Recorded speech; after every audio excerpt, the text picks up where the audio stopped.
Bonjour, bonjour, bonjour mes chers abonnés. Je suis sûre que vous êtes en forme encore ce matin.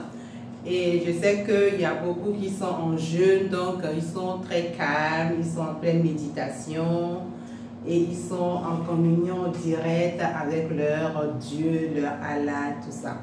Alors aujourd'hui justement, je veux parler de ce sujet, de comment vous devez gérer votre santé pendant ce moment de jeûne quand vous êtes diabétique.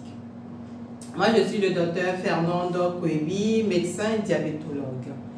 Je sais que quand on est croyant, que ce soit croyant chrétien, catholique, que ce soit croyant musulman, en période de jeûne, en période de carême, on veut en tout cas à tout prix pratiquer cela. Quand bien même nous sommes des patients, nous sommes malades, nous avons des maladies qu'on appelle des maladies chroniques, qui donc veut dire qu'on est amené à prendre des médicaments tous les jours jusqu'à oh là là. Et c'est un peu contraignant pour nous de conjurer les deux choses, d'associer les deux choses. Même quand on dit qu'on ne doit pas faire, on se dit que non, c'est un vrai challenge.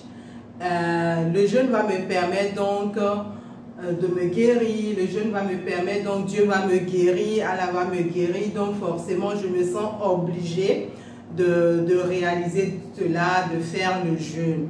Mais vous devez savoir que quand vous avez une maladie chronique et que lorsque vous voulez faire le jeûne, alors il y a beaucoup de challenges, il y a des défis à relever et donc nous allons voir ensemble comment est-ce qu'on peut gérer cela.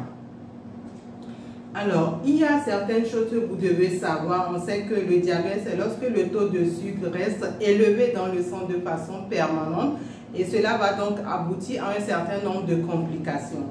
Maintenant, lorsque vous êtes diabétique et que vous voulez forcément réaliser le jeûne, comme je dis, il faut quand même s'assurer d'un certain nombre de choses. Puisque le jeûne, ça nous permet en fait c'est une privation certes, de repas, de nourriture, mais au-delà de ça, ça a une connotation spirituelle, ça nous permet, c'est un moment de partage, c'est un moment vraiment de concentration, de communion avec notre Dieu, avec notre Allah.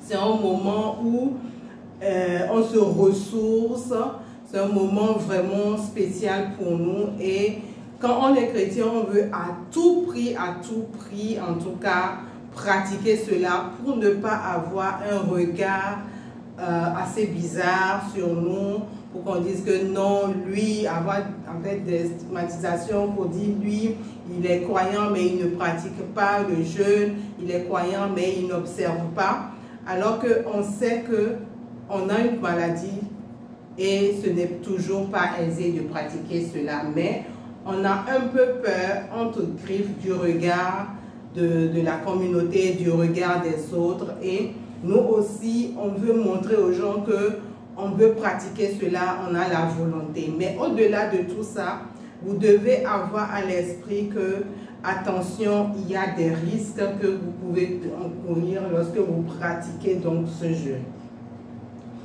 Première des choses, lorsque vous êtes diabétique et que vous voulez forcément réaliser le jeûne, il faut consulter votre médecin, il faut lui faire comprendre que voilà, vous voulez pratiquer le jeûne et le médecin diabétologue, ensemble, il y a des grilles qui vont vous faire sortir, il y a certaines analyses qu'il va réaliser avec vous, il va vous classer, il y a des catégories.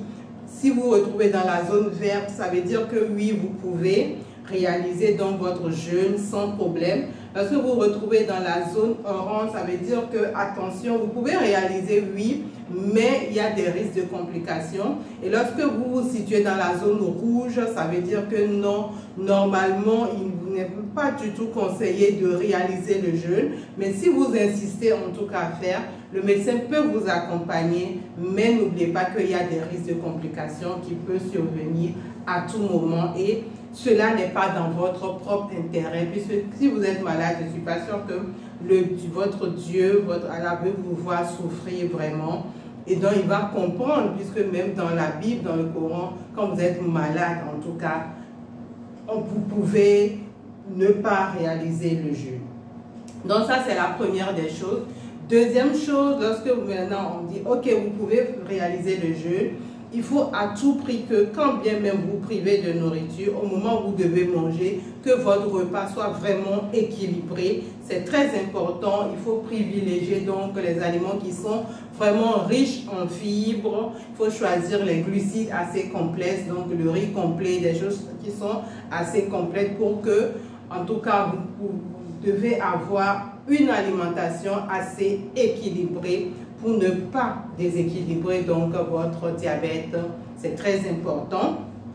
Et troisième des choses, qu'est-ce qu'il faut faire? Il faut à tout prix, lorsque vous devez faire des collations, choisir les moments où vous devez faire des collations et de bonnes collations.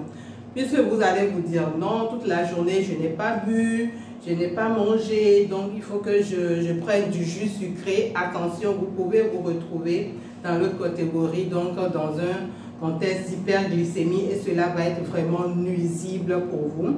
Et il ne faut pas oublier également de vous réhydrater au moment où vous coupez donc votre jeûne. Faites tout pendant la période où vous pouvez boire, manger. Réhydratez-vous suffisamment parce que lorsque vous êtes déshydraté, en tout cas votre rein en souffre énormément et ce n'est pas bon pour vous non plus. Et quatrième des choses, qu'est-ce qu'il faut faire? Il faut à tout prix avoir son lecteur de glycémie pour contrôler sa glycémie. Lorsque vous êtes en zone d'hypoglycémie, rapidement, il faut rompre le jeûne, il faut mettre quelque chose sous la dent, comme on dit. Lorsque vous vous retrouvez en zone hyperglycémie également, en tout cas, il faut rapidement réagir, vous rendre dans un centre de santé pour qu'on puisse rapidement corriger cela. Et en fin de compte, restez vraiment flexible, ne soyez pas vraiment carré pour dire non. Malgré qu'il y a les challenges, malgré que vous vous retrouvez en zone par exemple hypoglycémie, vous allez dire non, moi je vais forcément finir le jeûne, je vais attendre jusqu'à la fin de la journée pour rompre le jeûne. Non, ce n'est pas bien. Vous pouvez vous retrouver dans le coma et c'est vraiment grave pour votre santé. Donc voilà un peu quelques astuces que je viens de vous dire qui peuvent vous aider donc à bien gérer votre santé pendant ce moment de jeûne. Je vous remercie et à très prochainement. Ciao!